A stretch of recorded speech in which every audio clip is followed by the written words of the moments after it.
सांगतो म्हणून नव्हे, स्वतः तुम्ही अनुभवा. हा धम्म हो नवा नवा.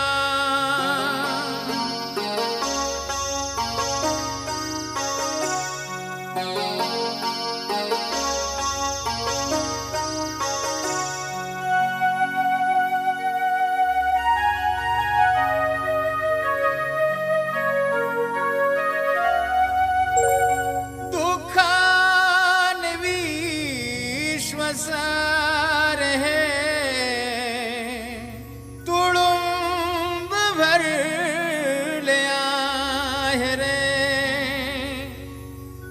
व्याधी व्यथा जरा मरण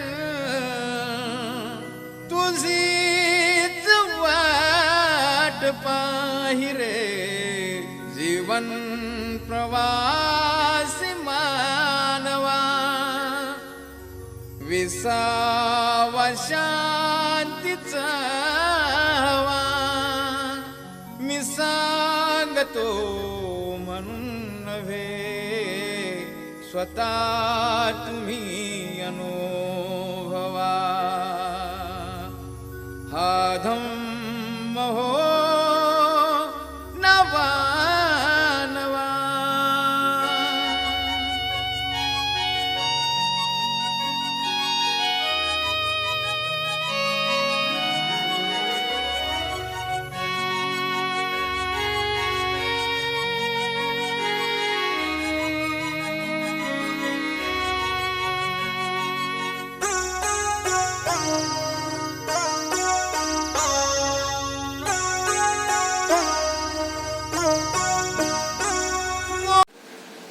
ना मैत्रीपूर्ण जय भीम. आपण पाहता R K. Bhatkar YouTube channel. R K. Bhatkar YouTube चॅनलवर आपले सहर्ष स्वागत आहे. असेच आमचे नवनवीन व्हिडिओ आवडल्यास आमच्या चॅनलला लाईक करा, कमेंट करा, शेअर करा आणि सबस्क्राईब करायला विसरू नका. सर्वांना मैत्रीपूर्ण जय भीम. तयार झालेले पाण्याचे बुडबुडे. हे बुडबुडे खरे होते, पण तितकेच क्षणभंगूर होते. एका क्षणात तयार व्हायचे आणि दुसऱ्या क्षणी फुटून जायचे. आणि हे दोन्ही अनुभव घेता क्षणीच त्यांच्या साधनेला एक कलाटणी मिळाली. काहीतरी साध्य करण्याचा ताण, काहीतरी बनण्याचा तो संघर्ष अचानक गळून पडला. आणि त्या जागी जे जसं आहे त्याला तसंच पाहण्याची, फक्त साक्षी भावाने अनुभवण्याची एक सहज वृत्ती त्यांच्यात जागी झाली.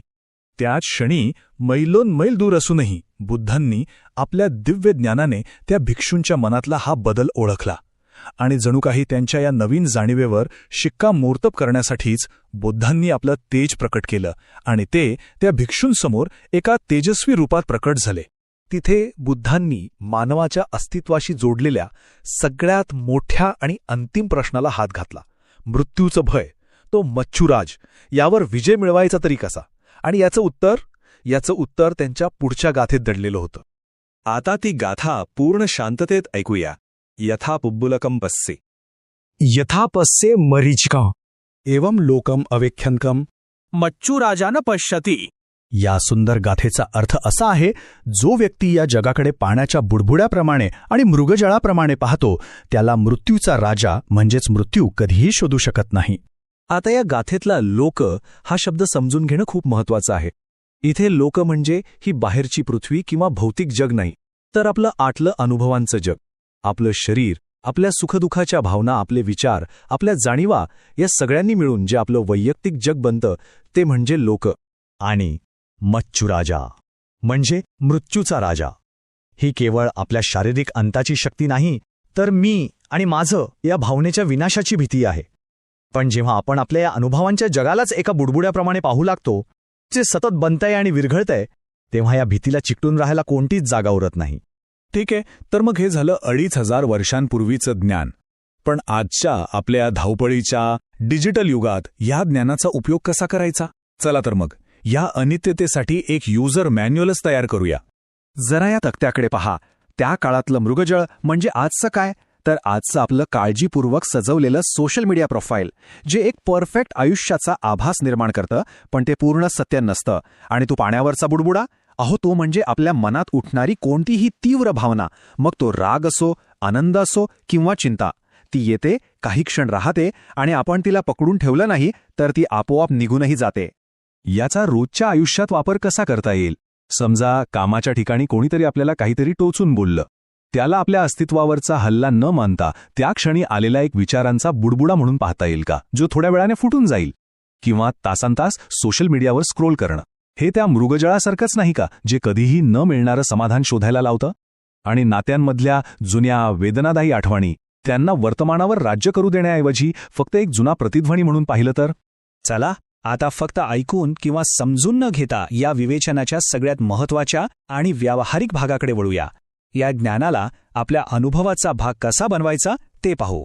यासाठी एक खूप सोपा सराव आहे, ज्याला आपण बुडबुडा ध्यान म्हणू शकतो. दिवसातून कधीही फक्त काही मिनिटांसाठी शांत बसा, डोळे मिटून घ्या आणि मनात जो काही पुढचा विचार येईल त्याला येऊ द्या. त्याला चांगलं किंवा वाईट असं काही न म्हणता फक्त विचार म्हणून ओळखा आणि मग त्याला एखाद्या बुडबुड्यासारखं बघा. त्याला पकडण्याचा किंवा दूर ढकलण्याचा प्रयत्न करू नका. फक्त बघा, तो कसा आला, कसा क्षणभर राहिला आणि कसा आपोआप नाहीसा झाला. फक्त निरीक्षण करा. तर मग आज आपल्या मनात उठणाऱ्या कोणत्या भावनेच्या किंवा विचाराच्या बुडबुड्याकडे आपण फक्त एक साक्षी म्हणून त्याला न चिकटता पाहणार आहोत. हा सराव नक्कीच करून पाहण्यासारखा आहे.